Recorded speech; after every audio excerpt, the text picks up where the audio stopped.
Hey, how's it going, everybody? This is Eric Big Country Garrison. Well, I fought Corey Showtime Cuppy January 21st, 2012. He beat me by guillotine choke. He came out with a whole different game plan and stance than I even figured he'd use against me, but he come out with I want to say a karate stance, but, kind of an off-the-side shrugging stance, kind of watching, keeping his head back, keeping level hips, make me make the mistake of rushing in at him. I figured that's what he thought I was going to do, is rush at him, so I tried to do the circle. He came in with the 1-2. I dropped my level, went in for a single leg high crotch. I got the single leg high crotch. Well, the momentum had swung us to where it turned into a double leg takedown.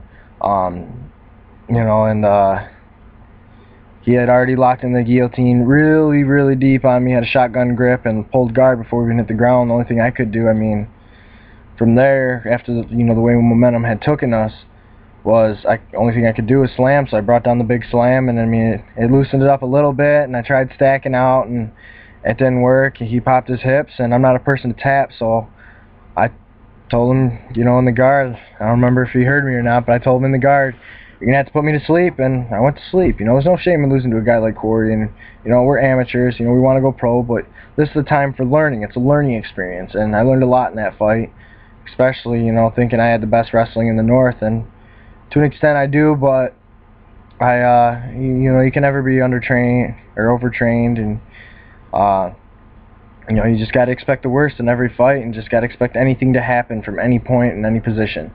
So I'll be coming back February 25th, and I can't disclose information on where it's at yet, but it's going to be big, especially for all of us hometown guys that are hoping to be in it.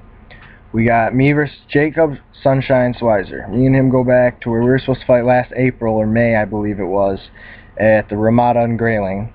And he didn't show up. He called the night before and said he had family issues, so he couldn't make it. I ended up having to fight one of my really, really close friends, Matt Haight, which I'll never fight a friend again. Sorry any promotion that wants to see me and, my big badass buddies, but sorry, it ain't gonna happen. But that's just not me.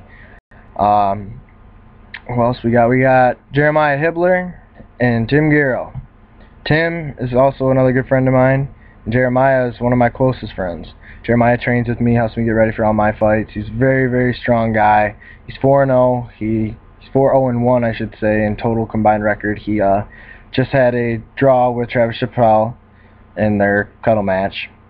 And, I give Travis all the props in the world for not tapping on that key lock. That was deep. Travis put a nice triangle to armbar combination set up on Jeremiah, and that was a very nice setup, very clean. I liked it. I agree with Dave. Travis should have went for the right leg. He could have probably sunk it in, readjusted the legs. But hey, nevertheless, you guys put on a great show.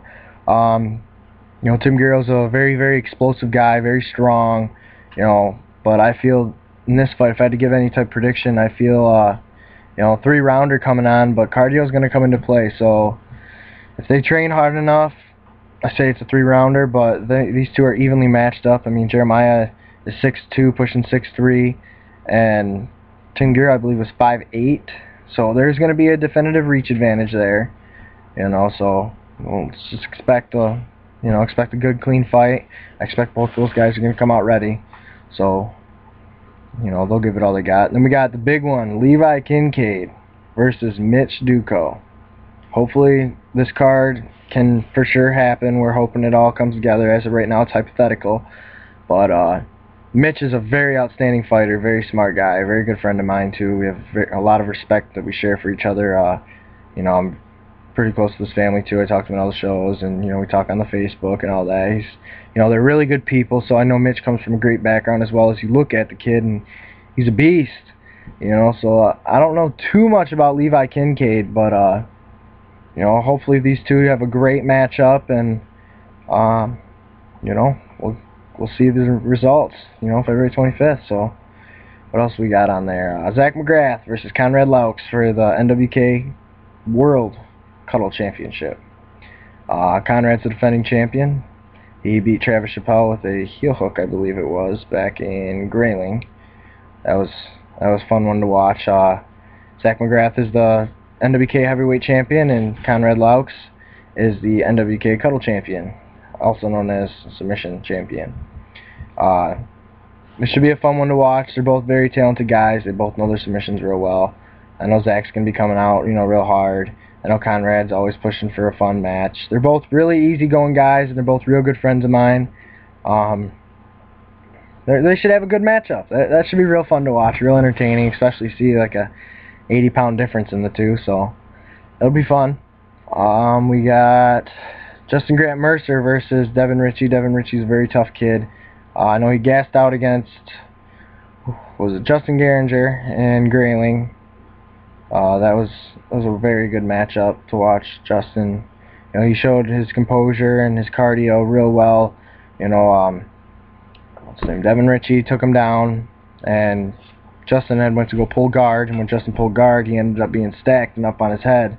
He was stacked real high, and he just kept taking all the punishment. He didn't get hurt too, bad at all. He kept fighting it off, came out ready in the second round, and Devin Ritchie gassed out. So I feel that might be a big factor for Devin Ritchie is, work on your cardio, and I think everything will be great.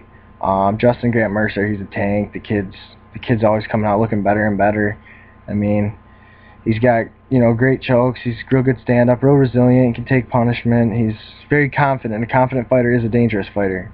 But correct me if I'm wrong. A cocky fighter is dangerous to themselves. So no one comes in there cocky. We all need to be, real calm and respectful and restraint. Think of the outcome. Let them make the mistakes, and everything will come to you. Capitalize on mistakes. Don't make mistakes. But hopefully Master Burns and NWK can make this show happen. We always put on good shows for you guys, but I'm Eric Garrison, and I just wanted to put my input. Talking to you soon. Take it easy.